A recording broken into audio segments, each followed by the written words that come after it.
Paz do Senhor Jesus, seja mais uma vez bem-vindo ou bem-vinda ao canal do Estudo Bíblico José Carlos Maciel. Meu nome é José Carlos e para mim é um prazer ter você aqui inscrito no meu canal de estudo da Palavra de Deus. Hoje nós vamos estudar a lição 5 da Escola Bíblica Dominical, Como Ler as Escrituras. Como ler as Escrituras. A leitura bíblica em classe, Atos dos Apóstolos, capítulo 8, versículo 26 ao 30. Os hinos sugeridos da nossa lição, hino 129, hino 368 e hino 559 da harpa cristã. O objetivo da lição: primeiro, expor que a Bíblia precisa ser interpretada. Segundo, pontuar os pressupostos pentecostais para a leitura da Bíblia. E terceiro, apresentar os princípios básicos da interpretação bíblica. Nossa lição está dividida em 3 pontos. Seu primeiro ponto: a Bíblia precisa ser interpretada, dividida em 3 subpontos. Seu segundo ponto: pressupostos pentecostais para ler a Bíblia, dividido também em 3 subpontos. E o terceiro ponto, regras básicas de interpretação, dividido em 3 subpontos. E a conclusão da nossa lição, lição 5 da Escola Bíblica Dominical. Também vamos estar usando aqui um suporte a mais para complementar a nossa lição, que é o livro do saudoso pastor Antônio Gilberto, a Bíblia através dos séculos, que vai falar aqui para nós, no 4º ponto, a necessidade do estudo das Escrituras. E tem várias coisas aqui para a gente observar e aprender com esse mestre, que foi um profundo estudioso da Bíblia e deixou grandes coisas para nós, para nos auxiliar a entender um pouco mais da palavra de Deus. Nossa lição, leitura bíblica em classe, Atos dos Apóstolos, capítulo 8, versículo 26 ao 30, que diz assim: E o anjo do Senhor falou a Filipe, dizendo: Levanta-te e vai para a banda do sul, ao caminho que desce de Jerusalém para Gaza, que está deserto. E levantou-se e foi. E eis que um homem etíope, eunuco, mordomo mor de Candace, rainha dos etíopes, o qual era superintendente de todos os seus tesouros, e tinha ido a Jerusalém para adoração. Veja, ele era responsável por todos os tesouros da rainha etíope e tinha ido para Jerusalém, para adoração. Versículo 28. Regressava e, assentado no seu carro, lia o profeta Isaías. E disse o Espírito a Filipe: Chega-te e ajunta-te a esse carro. E correndo Filipe ouviu que lia o profeta Isaías e disse: Entendes tu que leis? Ele não estava entendendo. Precisava de alguém para orientá-lo, para fazer com que ele entendesse a palavra. Texto áureo vai dizer assim: E correndo Filipe ouviu que lia o profeta Isaías e disse: Entendes tu que leis? Atos capítulo 8, versículo 30. A verdade prática vai dizer para nós: as técnicas de interpretação auxiliam na compreensão da Bíblia, mas não são infalíveis. Por isso não podem ser colocadas acima da autoridade da palavra de Deus. É claro, há várias técnicas de interpretação, mas elas não são infalíveis. E a palavra de Deus, ela está acima de tudo e acima de todas elas. Amém?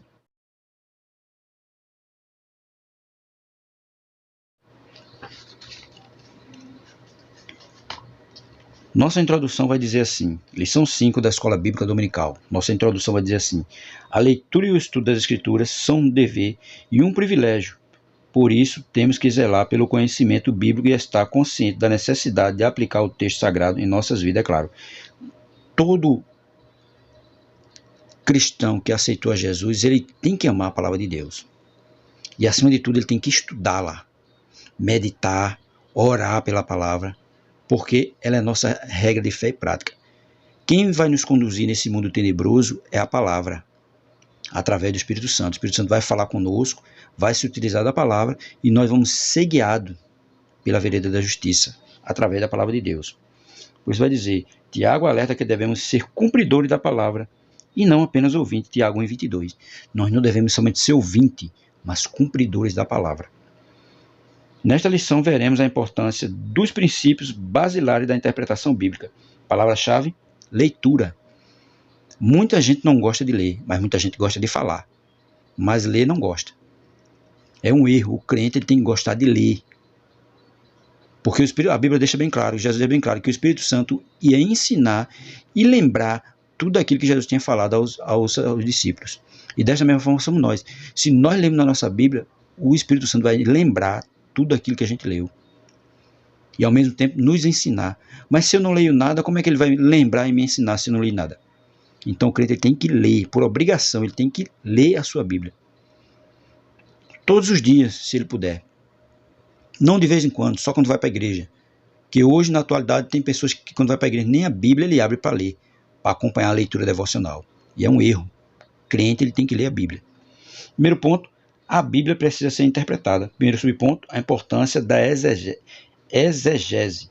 O termo exegese vem do grego eis, traduzido como fora, e egin, como o sentido de guiar. Literalmente significa guiar para fora, isso é, extrair a intenção das palavras de um texto.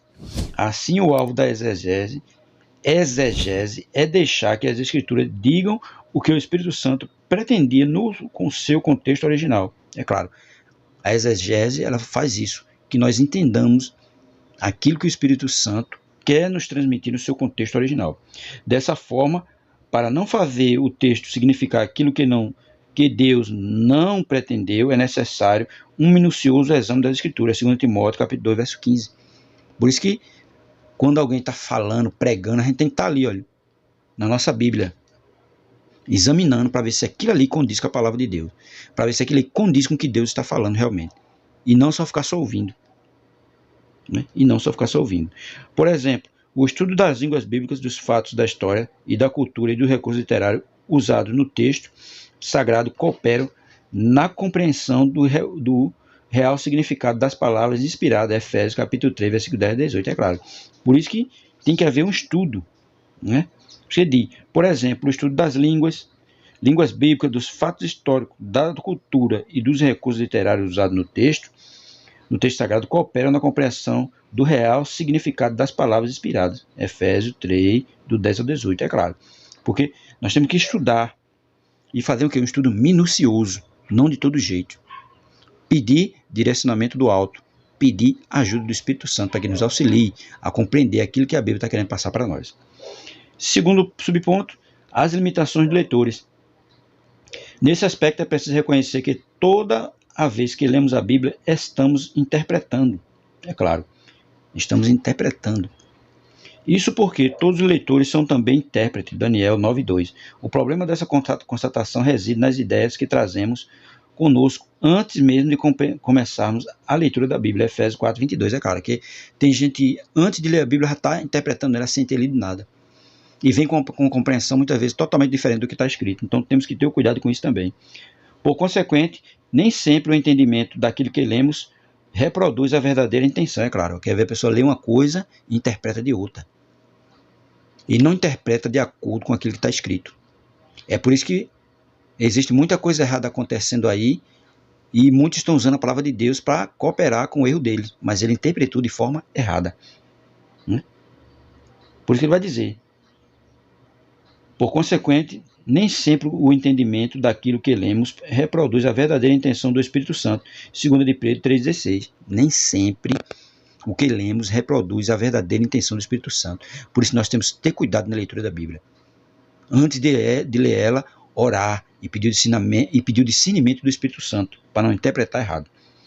Em virtude de nossa inclinação pecaminosa, que nos induz ao erro, Romanos 8,7, precisamos usar métodos sadios que nos auxiliem na interpretação das Escrituras, Romanos 12,2. Essa é uma nobre tarefa atribuída a todo salvo em Cristo Jesus. É claro, é uma nobre tarefa para todos nós que somos salvos em Cristo Jesus. Quando for ler a Bíblia, orar e pedir o discernimento do céu, para nós entendermos aquilo que o Espírito Santo está querendo passar para nós. Não ler de todo jeito, não ler aleatório, como se estivesse lendo um livro qualquer, não. Ler com reverência. Da mesma forma, nós temos que ter reverência. Quando entrarmos na casa de Deus, nós temos que ter a mesma reverência para ler a palavra de Deus. Ler com reverência. Não ler como se estivesse num livro qualquer, não. É a Bíblia, a palavra de Deus, a revelação de Deus para o homem. Terceiro subponto, a natureza das Escrituras. Nesse ponto, ratificamos que a necessidade da Bíblia ser interpretada acha-se na natureza da própria palavra de Deus. Como já estudado, o texto bíblico foi escrito majoritariamente em duas línguas distintas, hebraico e grego, no período aproximadamente de 1.600 anos, por cerca de 40 autores que viveram em épocas e culturas diferentes, é claro. Não foram escritos na mesma época. foram escritos aproximadamente 1.600 anos por 40 autores diferentes e em épocas diferentes. Cada um escreveu da forma em que ele estava inserido, que é para que o povo daquela época entendesse o que ele estava querendo passar, entendesse o que Deus estava querendo revelar para eles, né? Portanto, os textos canônicos possuem particularidades que não podem ser ignoradas. Dentre tantas podemos citar as narrativas, as poesias, as crônicas, as profecias e as parábolas que precisam ser interpretadas sob a orientação do Espírito Santo, tá vendo? Tudo na Bíblia tem que ser interpretado pela orientação do Espírito Santo, não por orientação humana. Quando for lermos, pedimos discernimento do alto. A Bíblia deixa bem claro: aquele que não tem sabedoria, peça ao Pai das luzes, que ele vai dar sabedoria e não vai passar em rosto. E é isso que nós devemos fazer: pedir sabedoria a Deus, pedir sabedoria ao Espírito Santo. Aí ele diz mais, né? Sob a orientação do Espírito Santo, observando as regras gramaticais e o contexto histórico e literário de quando foram redigidas. Mateus capítulo 5, verso 18, é claro. Observando tudo isso, contexto histórico e literário de quando foram redigidas. Mas mesmo assim, quando você for ler, pedindo direcionamento do alto, dependendo do contexto histórico e a época que ela foi redigida, vai servir para nós na atualidade. Porque a Bíblia é nova em todo o tempo. Ela é nova em todo o tempo. Ela foi escrita há 1.600 anos atrás, aproximadamente. Mas ela é nova hoje. Ela é atual. Ela não deixou de ser atualizada. Ela é atual em todo o tempo. Segundo ponto, pressuposto pentecostal para ler a Bíblia. A autoridade da Bíblia, uma das marcas do pentecostalismo, é o seu compromisso inegociável com as Escrituras, é claro. Crente pentecostal, regra de fé e prática é a Bíblia, a palavra de Deus. Isso é inegociável. Ele tem que ser guiado pela palavra de Deus. Se você estiver gostando do vídeo, não foi inscrito ainda, aqui ao lado tem inscrever-se em vermelho. Você aproveita e se inscreve, curte e deixa seu comentário para nos ajudar. Amém? Continuando. Cremos na inspiração divina, verbal e plenária da palavra de Deus, nossa autoridade final em questão de fé e prática. 2 Timóteo capítulo 3, verso 16. Portanto, ao ler o livro sagrado, temos como pressuposto sua inerrância e infabilidade. Tudo que está escrito é verdadeiro e serve para o nosso ensino. Romanos capítulo 15, verso 4. Tudo que está escrito na Bíblia serve para o nosso ensino. Serve para o nosso ensino. Romanos capítulo 15, versículo 4. Que diz assim: porque tudo que dantes foi escrito para o nosso ensino foi escrito para que pela paciência e consolação das Escrituras tenhamos esperança. Tá vendo? Para que, né, pela paciência e consolação das Escrituras tenhamos esperança. Tá vendo? É isso. Bíblia Sagrada, é para o nosso ensino. Nessa compreensão, refutamos a relativização e a desobediência aos preceitos bíblicos.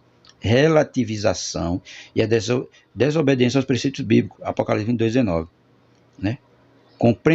Nessa compreensão, refutamos a relativização e a desobediência aos preceitos bíblicos. Nós refutamos. Nós não podemos ser contra os preceitos bíblicos. Nós não podemos ser contra, porque ela é nossa regra de fé e prática. Apocalipse 22, 19. Veja, Apocalipse 22 e 19. Vamos ver o que é que diz. Apocalipse 22 e 19.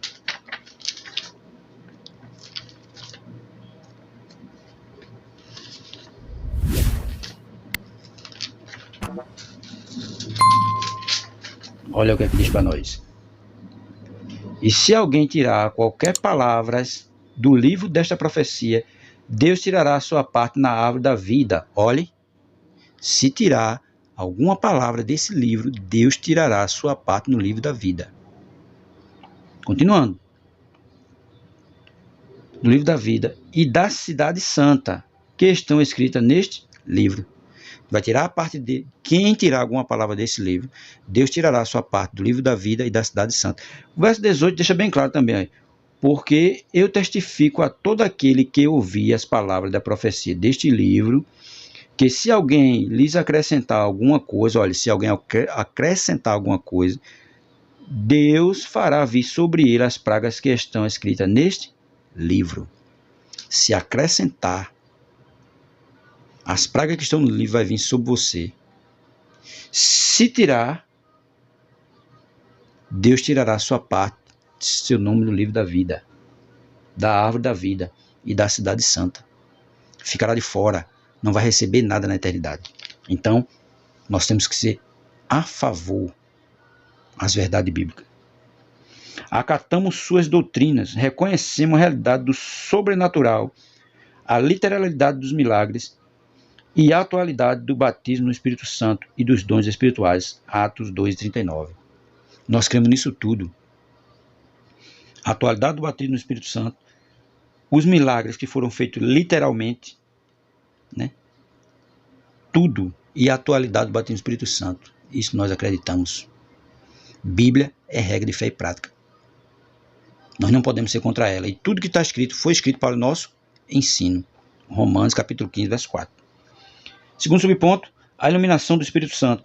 A doutrina da iluminação se refere à atuação do Espírito Santo na vida do crente, que o capacita a discernir as verdades da palavra de Deus. Efésios capítulo 1, versículo 17 e 18. Que diz assim: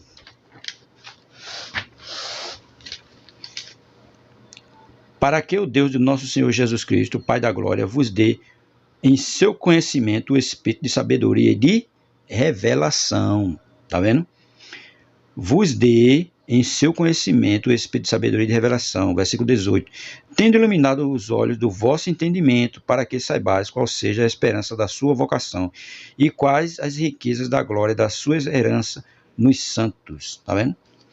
Tendo iluminado os olhos do vosso entendimento. O Espírito Santo iluminando os olhos do vosso entendimento através da palavra de Deus. Continuando, somente o estudo racional é o suficiente para o entendimento da revelação escrita de Deus. Contudo, a iluminação não é uma fonte paralela de revelação e nem substitui o exame da Escritura. É claro, nós temos que examinar, estudar, para nós compreendermos o que o Espírito Santo está revelando para nós. Ele deixa bem claro isso. A iluminação não é uma fonte paralela de revelação e nem substitui o exame da Escritura. Ao contrário, pois à medida que estudamos, o Espírito nos concede a compreensão. A iluminação não aumenta e nem altera a Bíblia, apenas elucida o que foi revelado pelo Espírito Santo, tá vendo? Ele nem aumenta e nem altera a Bíblia, o entendimento. Tá vendo? A iluminação não aumenta e não altera. Quando nós começamos a compreender cada vez mais os textos bíblicos, ele não vai aumentar e nem vai alterar nada. Pelo contrário, ele vai nos enriquecer, porque nós estamos aprendendo cada vez mais, né? O Espírito Santo vai nos ajudando. Aí diz, apenas elucida o que já foi revelado pelo Espírito Santo. Ele apenas nos esclarece aquilo que já foi revelado pelo Espírito Santo com o estudo da Bíblia.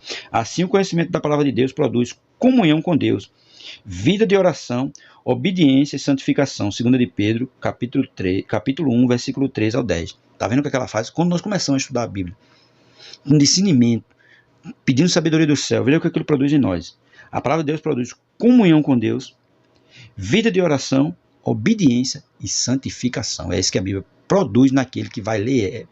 Pede sabedoria do céu para entender as mensagens bíblicas, a palavra de Deus. Quando você pede a ele sabedoria para entender a palavra de Deus, ele vai gerar isso em você. Obediência, olha, santificação, vida de oração, comunhão com Deus. Tudo isso a leitura da Bíblia produz em nós. Por isso nós temos que estar lendo a Bíblia sempre. Todos os dias, diariamente, se for possível. Por isso que ele diz, a iluminação do Espírito Santo, ele vai nos iluminando a partir do momento que nós vamos ler a nossa Bíblia, pedindo discernimento do Espírito Santo para compreender as palavras. Terceiro subponto, o valor da experiência. O texto sagrado é útil para o ensino, repreensão, correção, a fim de tornar o salvo perfeito. Tá vendo? A fim de tornar o salvo perfeito. Não é para deixar ninguém melhor do que ninguém, não. É para deixar o salvo perfeito. Aí vai para 2 Timóteo, capítulo 3, versículo 16 e 17. Que diz assim: toda a escritura divinamente inspirada é proveitosa para ensinar, para redarguir, para corrigir, para instruir em justiça. Tá vendo? Para instruir em justiça. Verso 17.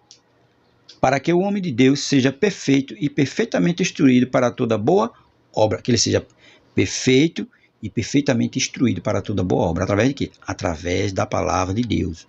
Que ela vai fazer o quê? Ela vai, né, na vida daquele que vai estudar direitinho. O texto sagrado é útil para o ensino. Primeiro, para o ensino, para a repreensão e para a correção, a fim de tornar o salvo perfeito. Não melhor do que ninguém, mas perfeito. E perfeito para toda boa obra. Porque nós fomos chamados para servir a Jesus. E para servir bem, temos que estar de acordo com a Bíblia Sagrada. Não de acordo com os nossos pensamentos, não de acordo com a nossa vontade, mas está pautado na Bíblia Sagrada. Por isso que diz, né, que o texto sagrado é útil para ensino, repreensão e correção. Para tudo isso, ensino, repreensão e correção, para que o salvo seja perfeito. Essas declarações demonstram que a Bíblia deve ser aplicada ao nosso viver diário. As verdades bíblicas são confirmadas quando experimentadas pela Igreja do Senhor. Marcos 16 e 20. Nesse aspecto, por exemplo, cremos que o livro de Atos não apenas descreve a experiência pentecostal da igreja primitiva, como também a torna válida para os nossos dias. Atos capítulo 2, versículo 1 a 4 e versículo 38 e 39, é claro. Quando a gente lê o Atos dos Apóstolos, tudo que a igreja primitiva passou, tudo que a igreja primitiva sofreu, né, tudo aquilo serve de ensinamento para nós. Porque nós podemos passar da mesma forma que ele. Perseguições, privações, muitas coisas eles passaram, e tudo aquilo é para nos ensinar. Por isso que ele está dizendo, nesse aspecto, por exemplo, cremos que o livro de Atos não apenas descreve a experiência pentecostal da igreja primitiva, como também a torna válida para os nossos dias, porque nos dias atuais tem pessoas que estão passando perseguições, privações, estão encarcerados, muitos estão acontecendo na atualidade. Então tudo aquilo é válido para nós, tudo aquilo é ensino. Continua a dizer, ressalta-se, porém, que nem a experiência nem a tradição da igreja podem estar acima da autoridade bíblica.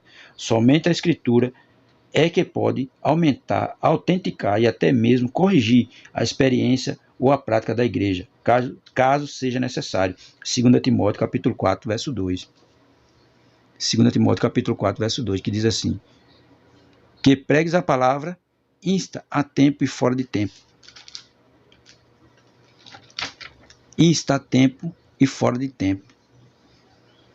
Redarguas, repreendas, exortes com toda longanimidade e doutrina, tá vendo?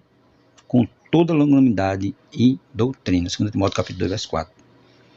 Né? Porque só ela, por isso que ele diz, somente a Escritura é que pode autenticar e até mesmo corrigir a experiência ou a prática da igreja, caso seja necessário. Por isso que ele diz em 2 Timóteo capítulo 2, versículo 4, que pregues a palavra e está a tempo, fora de tempo, redargues, repreenda, exorte com toda longanimidade e doutrina, com toda longanimidade e doutrina, que é exortar, corrigir, né? Redarguir, faça com longanimidade e doutrina. Terceiro ponto, regras básicas de interpretação. Primeiro subponto, a Escritura é sua própria intérprete. A hermenêutica tem origem no termo grego hermenêuticos, que na teologia designa os princípios que regem a interpretação dos textos sagrados. Lutero desenvolveu a máxima de que a Escritura tem de ser interpretada e entendida por si própria. Isaías 8:20. Significa que devemos estudar a Bíblia seguindo o método pelo qual uma parte do texto auxilia na compreensão de outro texto. É texto com contexto. Não é texto fora de contexto, não, que causa pretexto para heresia. Então tem que usar texto auxilia com a compreensão de outro texto. Essa afirmação é legítima porque a coesão da Escritura é o resultado de um único autor divino, Provérbios capítulo 30, versículos 5 e 6. Embora esse método seja legítimo, o estudante da Escritura precisa do auxílio de regras básicas para uma correta interpretação, é claro. Precisamos de regras básicas, uma interpretação, né, correta. Não uma interpretação errônea, feito muitos estão por aí pregando a Bíblia de uma forma totalmente diferente, totalmente errônea, porque ele não teve nem texto nem auxílio de contexto, né? Por isso tem que ter. Segundo, significa que devemos estudar a Bíblia seguindo o método pelo qual uma parte do texto auxilia na compreensão de outro texto. É texto com contexto. Não é só um texto, não, porque só um texto vai causar pretexto. Segundo subponto, princípio de interpretação bíblica. Dentre os princípios gramaticais, históricos, literários, enfatizamos que o texto bíblico tem sentido único e sempre que possível deve ser interpretado literalmente. Nesse aspecto, é preciso tomar cuidado com as expressões de um uso simbólico alegórico. Por exemplo, Cristo disse: tomai, comei, isto é meu corpo. Mateus, capítulo 26, verso 26, né? Ele ali não estava dizendo, quer dizer, literalmente que o pão e o vinho, o pão era o corpo dele e o vinho era o sangue dele, não. Aquilo é uma metáfora, uma simbologia. Ele estava usando um símbolo. E muitos viviam dizendo, achando por aí que aquele ali, verdadeiramente o pão se transformava no corpo de Cristo e o vinho se transformava no sangue de Cristo. Mas não, aquilo ali é uma simbologia. Temos que ter cuidado na hora dessa interpretação. Esse texto mostra que corpo aqui não está no sentido literal, mas no figurado. Outro princípio refere-se ao contexto, isto é, analisar os versículos que precedem e seguem o texto que se estuda. Diz a máxima que texto fora de contexto é pretexto, tá vendo? Não podemos estudar textos isolados. Senão vai causar o quê? Pretexto. Fora de contexto, causa pretexto. Desse modo, observado os princípios, a Bíblia precisa ser interpretada no todo. Nenhuma doutrina pode basear-se em um único texto ou uma hipótese particular. 2 de Pedro 1:20. Não pode formar doutrina em cima de um único texto. Não pode. E nem em cima de uma hipótese particular. Não, eu penso dessa forma e dessa forma tem que ser. Não é assim. Temos que estudar texto e contexto. Terceiro subponto, os perigos da hermenêutica pós-moderna. Nossa ortodoxia refuta todo e qualquer método que nega a inspiração verbal e plenária da Bíblia e sua consequente autoridade. 2 de Pedro 1:21. Assim sendo, o intérprete não pode criar outro canon dentro do canon bíblico. Claro, se já tem um canon bíblico, não pode ser criado outro. Porque o que já está posto é o que nós seguimos e é o que nós cremos. Então não pode ser criado outro canon bíblico. Ou seja, não cabe ao estudante fragmentar ou relativizar os textos inspirados. Não se pode empregar métodos subjetivos focados no leitor. As experiências devem ser submetidas ao crivo das Escrituras Sagradas. É claro, toda experiência religiosa ela deve ser submetida ao crivo da Bíblia. Se estiver dentro do contexto bíblico, está certo. Se não, não é válido. Atos 17:11. Por fim, reconhecemos que as técnicas hermenêuticas não são infalíveis. Durante o processo da aplicação dos métodos interpretativos, necessitamos da iluminação do Espírito Santo. 1 Coríntios 2:2, é claro. Precisa da iluminação do Espírito Santo para ver se aquilo ali realmente está dentro do contexto bíblico, se aquilo está inserido dentro da palavra de Deus. Se não, não pode ser aceito e não pode ser formado outro canon bíblico. Para concluir, vai dizer assim: a Bíblia Sagrada deve ser lida e interpretada. Nesse mister, somos auxiliados pela exegese e pela hermenêutica. Contudo, nenhuma das técnicas de interpretação estão acima da autoridade da palavra de Deus. Tá vendo? Nenhuma dessas técnicas, exegese e hermenêutica, está acima da palavra de Deus. O que a igreja crê e professa deve ser interpretado à luz da própria Escritura. Tudo que nós cremos, tudo que a igreja crê e professa deve ser interpretado à luz da Bíblia Sagrada, à luz da palavra de Deus. Senão, não é válido. Por isso que temos que ter um estudo cuidadoso da palavra de Deus. Aqui no livro do pastor Antônio Gilberto, A Bíblia através do século, ele vai dizer assim, no quarto ponto, o primeiro subponto vai dizer: por que devemos estudar a Bíblia? Ela é o único manual do crente na vida cristã e no trabalho do Senhor. O crente foi salvo para servir ao Senhor. Efésios 2:10, 1 de Pedro 2:9. Sendo a Bíblia o livro-texto do cristão, é importante que ele maneje bem para o fiel desempenho da sua missão. 2 Timóteo 2:15. É claro, crente que não sabe manejar bem a Bíblia porque ele não vive lendo, não folheia ela, não procura entender o que ela quer passar para ele. Então tem gente que não maneja bem por conta disso. Um bom profissional sabe empregar com eficiência as ferramentas de seu ofício. Essa eficiência não é automática, vem pelo estudo e prática, é claro, porque quando você entra numa empresa para fazer um certo trabalho, às vezes você não sabe de nada, mas com o passar do tempo você vai se aprimorando, você vai aprendendo, e a Bíblia dessa mesma forma. Com o passar do tempo nós vamos começando a aprender a folhear ela, saber onde estão os livros posicionados, mas com tudo isso, com o tempo, quando você vai praticando, quando você vai folheando e procurando ver onde tudo está inserido. Por isso que ele diz: nós não aprendemos as coisas de uma hora para outra, não, é com o passar do tempo. Com o passar do tempo você vai aprendendo. Assim deve ser o crente com relação ao seu manual.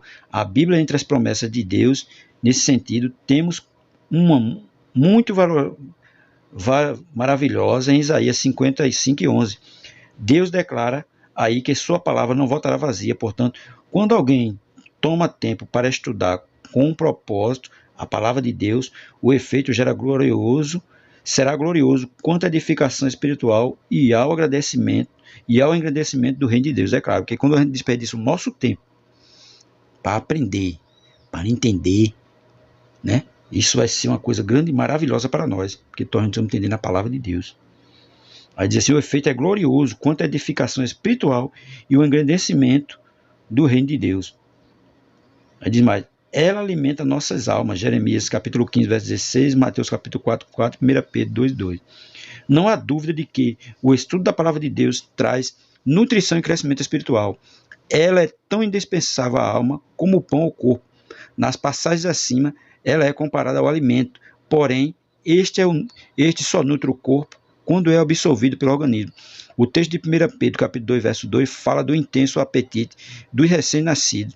Assim deve ser o nosso desejo pela palavra. Bom apetite pela Bíblia é sinal de saúde espiritual. É claro, bom apetite pela Bíblia é sinal de apetite espiritual. Embora muitos hoje não gostem de ler a Bíblia. Uma pesquisa uma vez foi aí mostrada que 90% dos crentes não lê a Bíblia. Aí a gente fica se perguntando, como pode ser isso? Como uma pessoa diz que ama a Deus e não ama a sua palavra? Porque nós devemos amar a palavra de Deus. E Jesus mesmo disse, aquele que me ama guardará os meus mandamentos. Mas só que hoje é diferente. Muitos não guardam o mandamento, não lêem o mandamento. Para ele é um livro qualquer. Aí ele diz, por isso que ele está dizendo no livro, como está o seu apetite pela Bíblia, caro leitor? Outro ponto vai dizer, ela é o instrumento que o Espírito Santo usa, Efésios 6,17. Se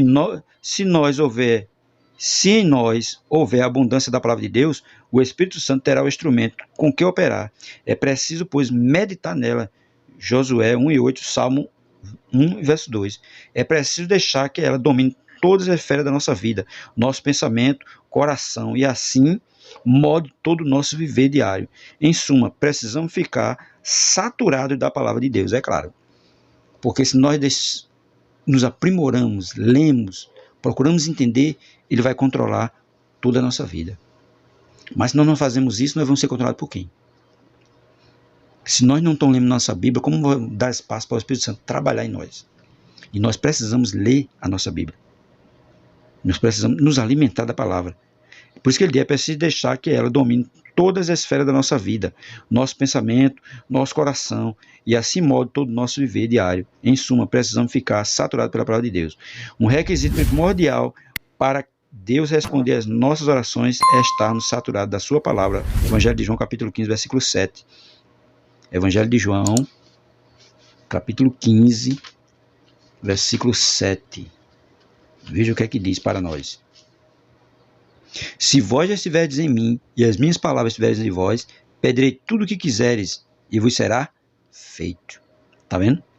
Se as palavras dele estiverem em nós vamos pedir tudo a ele, e ele vai nos dar. Por isso que ele diz, um requisito primordial para que Deus responda às nossas orações é estarmos saturados da palavra de Deus. Evangelho de João, capítulo 15, verso 7.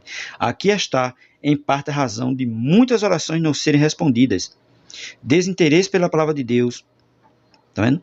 Desinteresse pela palavra de Deus. Pelo menos 3 fatos estão implícitos aqui. Na oração precisamos apoiar nossa fé nas promessas de Deus. E essas promessas estão na Bíblia. Outro ponto, por sua vez, a palavra de Deus produz fé em nós. Romanos 10, 17. Devemos fazer nossas petições seguindo a vontade de Deus. 1 João, capítulo 5, verso 14. E um dos meios de se saber a vontade de Deus é através da sua palavra. Na vida cristã e no trabalho do Senhor em geral, o Espírito Santo só nos lembra o texto bíblico preciso, se de antemão o conhecermos. Evangelho de João, capítulo 14, versículo 26. João 14, 26, que diz aí, mas aquele Consolador, o Espírito Santo, que o Pai enviará em meu nome, vos ensinará todas as coisas e vos fará lembrar de tudo quanto vos tenho dito. Está vendo? O Espírito Santo ia lembrar aos discípulos tudo que Jesus falou. E da mesma forma somos nós. Ele vai nos lembrar tudo se nós estivermos lendo a nossa Bíblia. Mas se nós não estivermos lendo, ele não vai lembrar nada. É possível o leitor ser lembrado de algo que não sabe? Como é que o Espírito Santo me lembrar algo que eu não li? Como é que o Espírito Santo me lembrar algo que eu não estudei? Pense se é possível, portanto, o Espírito Santo quer não somente encher o crente, mas também encontrar nele um instrumento com que operar. A palavra de Deus. Ter o Espírito Santo e não conhecer a palavra produz o fanatismo. Pessoas assim querem usar o Espírito em vez de ele usá-las. Conhecer a palavra e não ter o Espírito produz ao formalismo. Esses dois extremos são igualmente perigosos. Outro ponto vai dizer, ela enriquece espiritualmente a vida do crente, Salmo 119, verso 72. Essas riquezas vêm pela revelação do Espírito, primeiramente, Efésios 1,17. O leitor que procurar entender a Bíblia somente através do intelecto, muito cedo desistirá do seu intento. Só o Espírito de Deus conhece as coisas de Deus, 1 Coríntios capítulo 2, verso 10. Um renomado expositor cristão afirma que há 32 mil promessas na Bíblia toda. Pensai que fonte de riqueza há ali. Entre as riquezas derivadas da Bíblia está a formação do caráter ideal, bem como a moldagem da vida cristã como um todo. É a Bíblia a melhor diretriz de conduta humana, a melhor formadora do caráter. Os princípios que modelam nossa vida devem proceder da Bíblia. Os princípios que modelam nossa vida devem proceder da Bíblia. A falta de uma correta e pronta orientação espiritual dentro da palavra de Deus, especialmente quanto aos novos convertidos, tem resultado em inúmeras vidas desequilibradas, doentes pelo resto da existência. Essas, só o milagre de Deus pode reajustá-las. Pessoas assim ferem a si mesmas e aos que as rodeiam. A Bíblia é a revelação de Deus à humanidade. Tudo que Deus tem para o homem e requer do homem, e tudo que o homem precisa saber espiritualmente da parte de Deus quanto à sua redenção, conduta cristã e fidelidade eterna está revelado na Bíblia. Deus não tem outra revelação escrita além da Bíblia. Tudo que o homem tem a fazer é tomar o livro e apropriar-se dele pela fé. O autor da Bíblia é Deus, seu real intérprete é o Espírito Santo e seu tema central é o Senhor Jesus Cristo.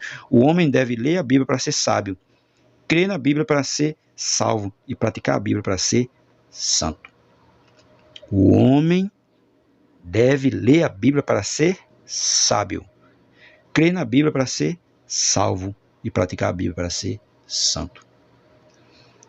Tem muito mais coisa aqui se eu fosse falar, mas eu não quero mais falar porque senão o vídeo vai ficar muito extenso. Se você quiser aprender um pouco mais, teimar um pouco mais de requisito, adquira para você esse livro, A Bíblia através dos séculos, do saudoso pastor Antônio Gilberto, um livro muito bom que vai lhe auxiliar muito no entendimento da Bíblia Sagrada. Que Deus abençoe. Lição 5 da Escola Bíblica Dominical, como ler a Bíblia, como ler as Escrituras. Espero que você goste do vídeo. Você que não é inscrito ainda, aproveite, se inscreva, curta e deixe seu comentário para nós. Amém?